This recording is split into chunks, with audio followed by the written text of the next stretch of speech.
Assalamualaikum warahmatullahi wabarakatuh. Perkenalkan, nama Ibu Endah Setiorini atau biasa disebut dengan Bu Rini.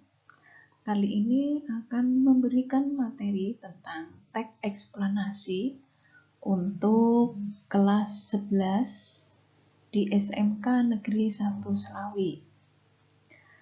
Teks eksplanasi ini ada 4 KD. KD 3.21 yaitu menganalisis informasi teks eksplanasi.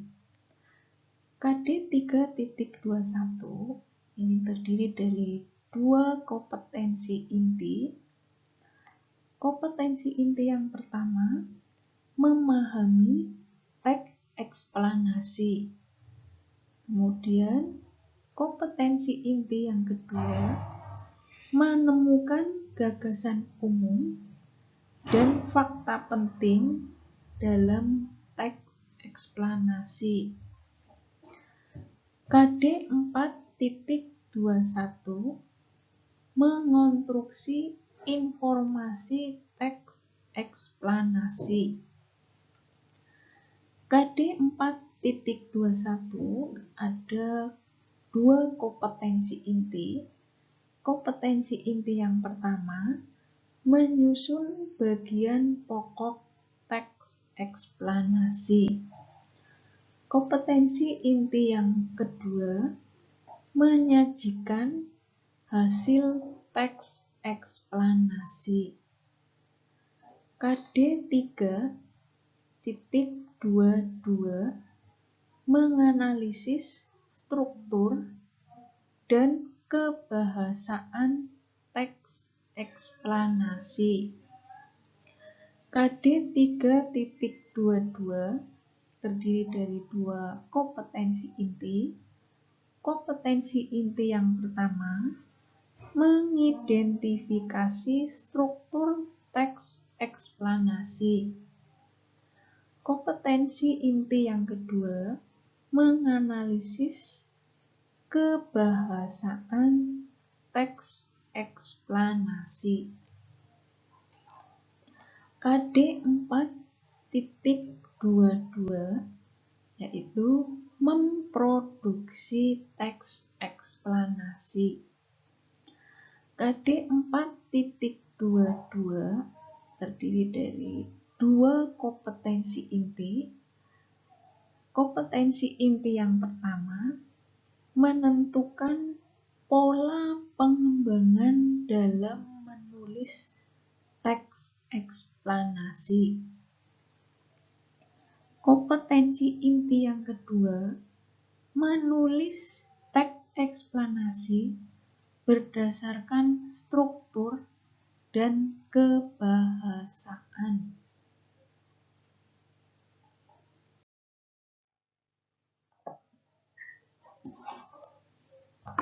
Dalam teks eksplanasi ini ada fenomena sosial.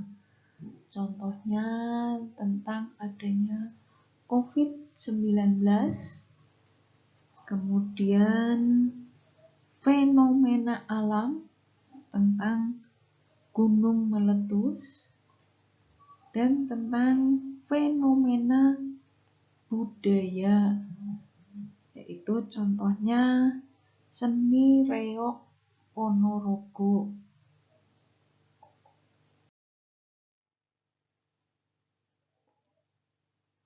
Teks eksplanasi mempunyai pengertian, yaitu teks yang menjelaskan mengenai suatu proses, mengapa dan bagaimana terjadinya fenomena, baik fenomena alam, sosial, ilmu pengetahuan, ekonomi, budaya, dan lainnya.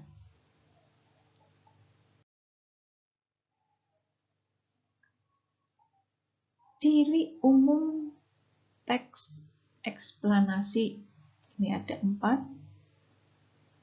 Informasi berdasarkan fakta. fakta atau faktual. 2. Bersifat ilmiah atau keilmuan. 3. Bersifat informatif. Dan keempat, tidak berusaha memengaruhi pembaca untuk langsung percaya.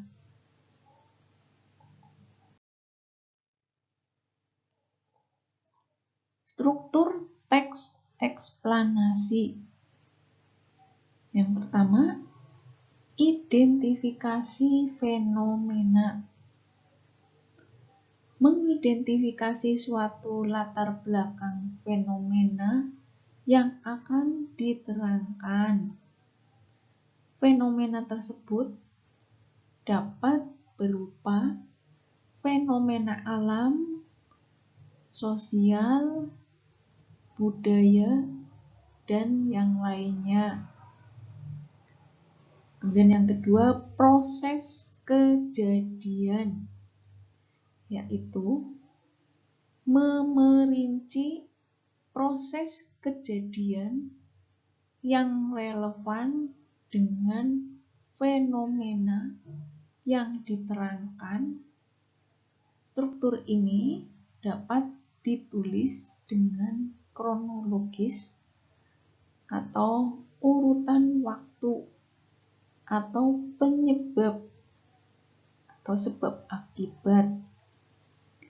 Kemudian yang ketiga, ulasan, berisi simpulan, komentar, atau penilaian dari identifikasi fenomena dan proses kejadian.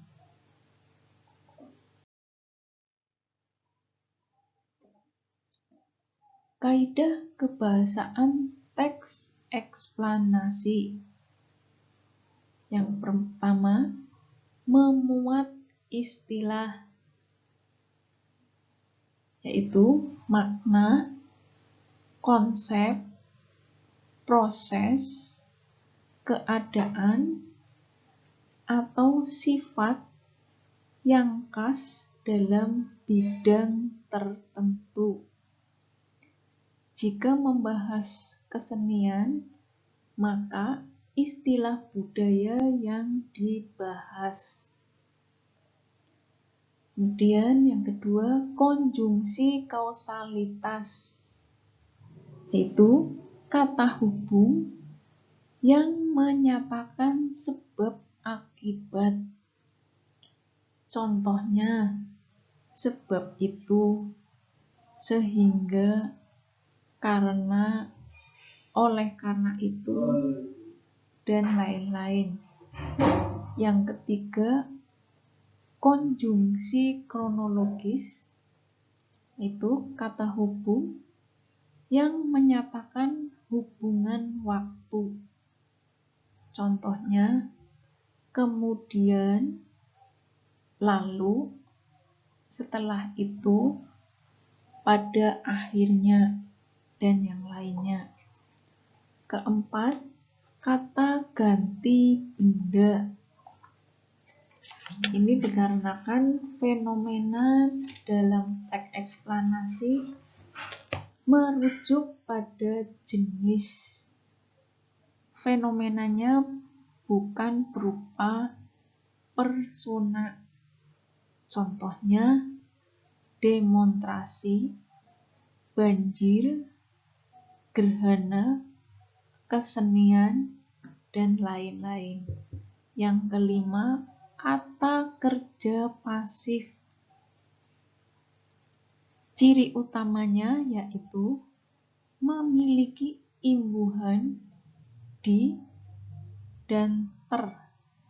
Contohnya, terlihat, terbagi, dimulai, ditimbun, dilahirkan, dan lain-lain.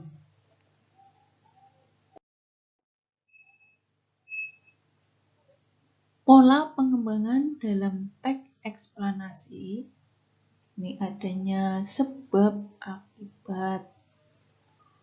Dalam hal ini, sebab bertindak sebagai gagasan umum, sedangkan akibat sebagai perincian pengembangannya. Namun, bisa terjadi sebaliknya. Akibat dijadikan gagasan umum, maka perlu dikemukakan sejumlah sebab sebagai perinciannya. Ini dapat disebut sebagai proses kausalitas. Kemudian proses. Untuk menyusun proses, maka harus mengetahui perincian-perincian secara menyeluruh. Membagi proses menurut tahap-tahap kejadian dan menjelaskan urutan itu ke detail yang tegas sehingga memudahkan pembaca memahami prosesnya.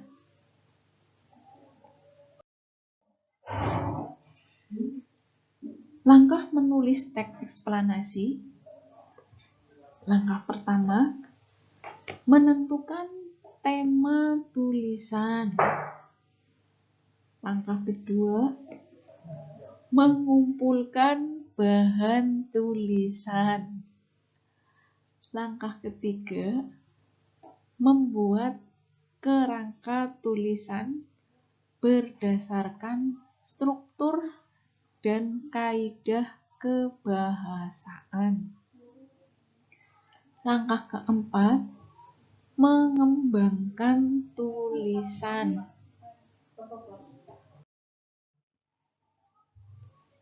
Contoh teks eksplanasi dan strukturnya, yaitu tentang virus corona. Identifikasi fenomena. Virus corona atau Severe Acute Respiratory Syndrome Coronavirus atau SARS-CoV-2 adalah virus yang menyerang sistem pernafasan. Penyakit karena infeksi virus ini disebut COVID-19. Virus corona bisa menyebabkan gangguan ringan pada sistem pernapasan, infeksi paru-paru yang berat, hingga kematian.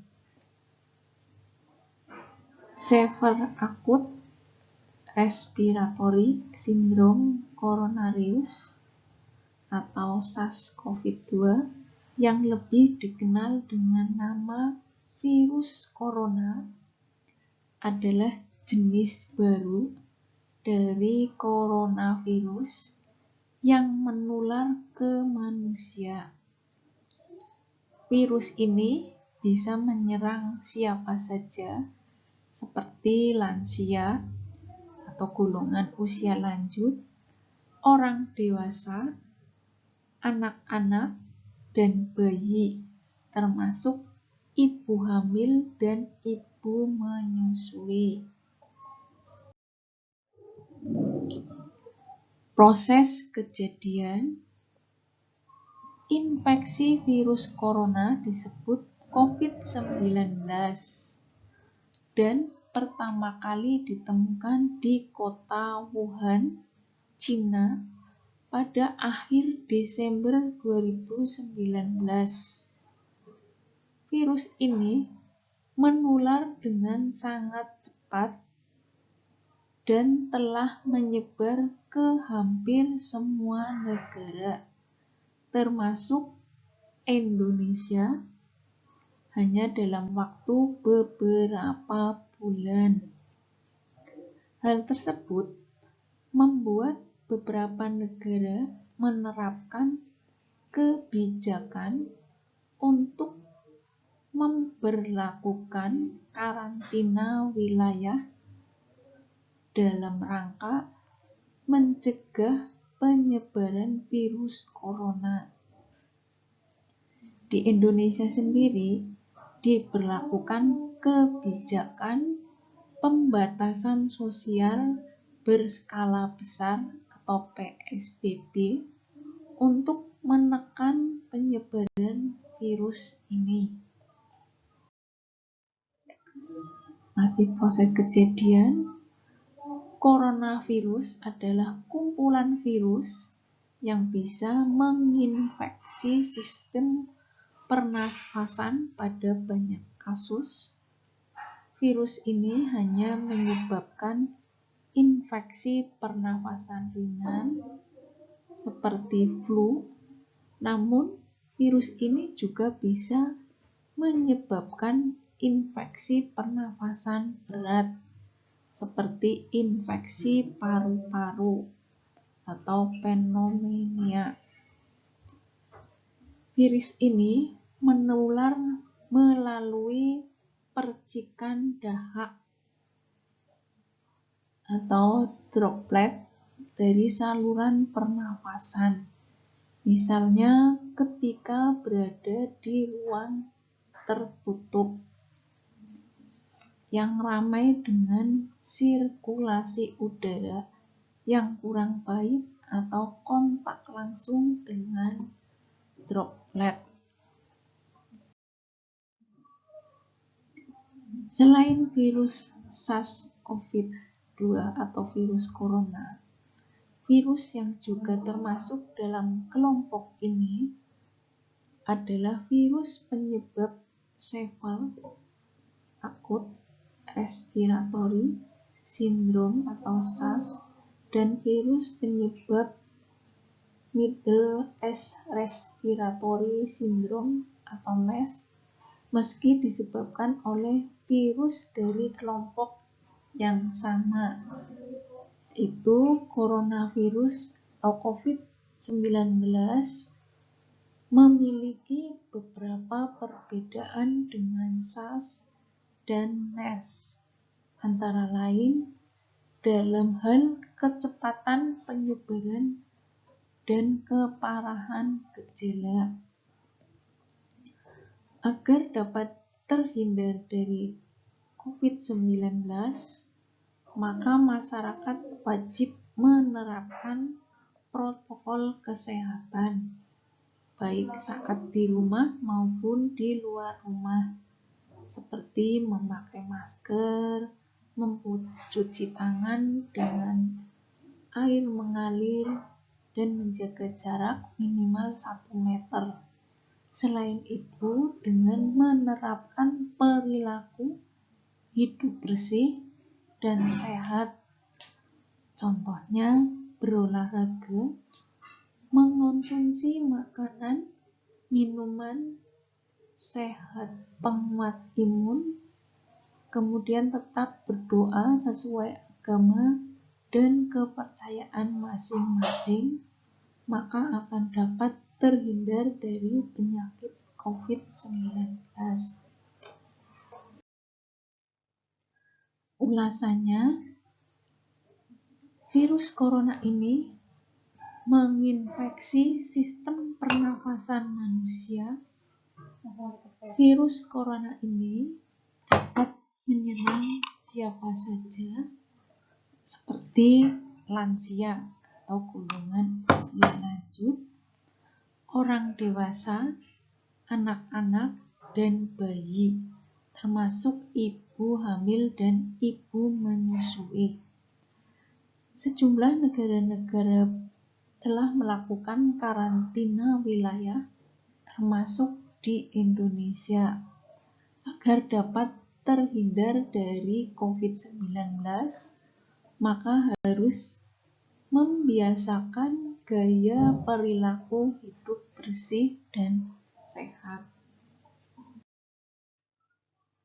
Tugas untuk kalian semua, buatlah teks eksplanasi berdasarkan fenomena yang ada di sekitar lingkungan kamu berada.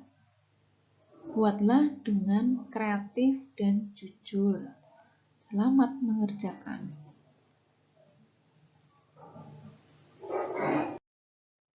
Terima kasih. Sekian dahulu. Wassalamualaikum warahmatullahi wabarakatuh.